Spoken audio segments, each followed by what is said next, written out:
एक दो नहीं बल्कि इन 3 शर्मनाक कारणों से बेन स्टोक्स नहीं होने देना चाह रहे थे जडेजा और सुंदर का शतक। बेन स्टोक्स और इंग्लैंड टीम ने कराई अपनी थू थू।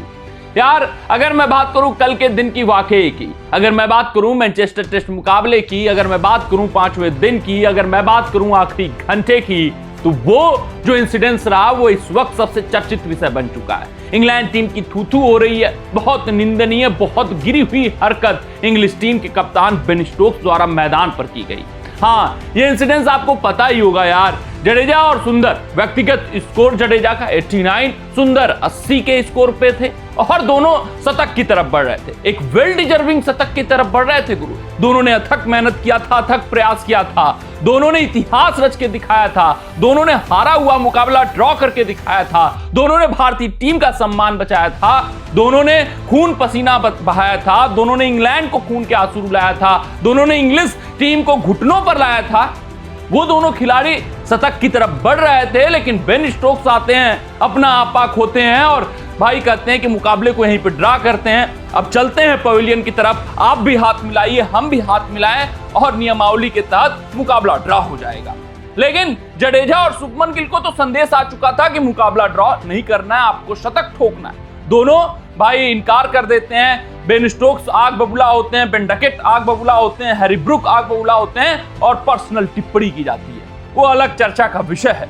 लेकिन ये बात समझना जरूरी है कि बेन स्टोक्स क्यों आग बबूला हो जाते हैं, क्यों बार बार पर्सनल टिप्पणियां हो रही थी, क्यों हैरी ब्रूक सुंदर और भाई जडेजा को निशाने पर ले रहे थे, क्यों फ्रस्ट्रेटेड दिख रहे थे भाई साहब बेन स्टोक्स और हैरी ब्रूक, क्यों इन दोनों का शतक पूरा नहीं होने देना चाह रहे थे बेन स्टोक्स।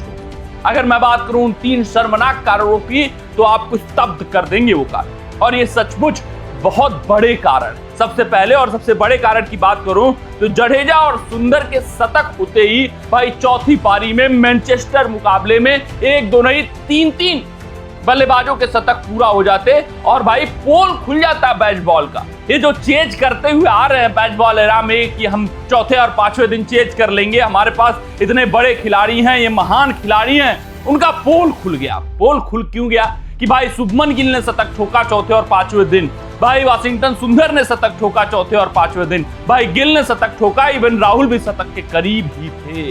यानी ये बात स्पष्ट हो गई कि ये बैट बॉल खेलने के लिए पाटा पिच बनाते हैं, ये बैट बॉल खेलने के लिए चौथे और 5वें दिन ऐसी पिच बना देते हैं कि भाई वो टूटती ही नहीं है और टेस्ट क्रिकेट का मजा किरकिरा हो जाता है, जिस वजह से ये भाई बड़े से बड़े लक्ष्य का पीछा कर लेते हैं और बताते हैं कि हम बैट बॉल खेलते हैं, हम ये कारनामा करके दिखा रहे हैं, हमारे पास होनहार खिलाड़ी। लेकिन वो तो पिच का ऐसा देन रहता है कि उनके खिलाड़ी चौथे और 5वें दिन मुकाबला जीत जाया करते हैं। ये पोल खुल चुकी है बेसबॉल की इंग्लिश सरजमी पर कि हकीकत आखिरकार क्या है। अगर मैं बात करूं दूसरे बड़े कारण की तो भाई जडेजा और सुंदर के नाम इंग्लिश सरजमी पर हो जाते शतक। भाई अगर 5वें और 6वें नंबर का बल्लेबाज इंग्लिश सरजमी पर वो भी चौथे और 5वें दिन शतक ठोक कर चले जाए तो भाई इज्जत की तो पूरी धज्जियां उड़ जाती हैं। क्योंकि अगर मैं मैनचेस्टर के मैदान की बात करूं तो सचिन तेंदुलकर वो आखिरी खिलाड़ी थे जो यहां पर भारत की तरफ से शतक ठोके थे। और उसके बाद देखिए इस मुकाबले की विडंबना कि 3-3 शतकवीर इस मुकाबले से भारतीय टीम के लिए आ जाते हैं। भाई गिल भी शतक ठोक देते हैं, भाई जडेजा भी ठोक देते हैं, सुंदर भी ठोक देते हैं। जडेजा और सुंदर 6ठे नंबर के नीचे बल्लेबाजी करने वाले बल्लेबाज शतक ठोक देते हैं। ये शर्मनाक स्थिति इंग्लैंड टीम के लिए आ गई थी, जिस वजह से वो सोच रहे थे कि भाई इनका शतक ना पूरा हो। भाई जब ये इतिहास के पन्नों में खंगाला जाए तो ये हो कि सिर्फ और सिर्फ शुभमन का शतक आया था, जडेजा और सुंदर का शतक ना आया हो। भाई अगर ये 6ठे और 7वें नंबर के बल्लेबाज शतक ठोक देंगे तो आईना दिखाया जाएगा कि हमारी पेस अटैक का क्या कुछ हकीकत है और किस तरीके से हम शर्मसार हुए इस मुकाबले में, किस तरीके से शर्मनाक ड्रॉ हुआ। तो वो शतक नहीं पूरा होना देना चाह रहे थे, वो भाई साहब ये माइलस्टोन इन दोनों खिलाड़ियों का पूरा नहीं होना देना चाह रहे थे, इस वजह से क्योंकि वो 6ठे और 7वें नंबर के बल्लेबाज हैं, वो भी चौथे और 5वें दिन शतक ठोक डालें, वो भी मैनचेस्टर के मैदान पर जहां सचिन आखिरी खिलाड़ी थे जो शतक पूरा किए हुए थे।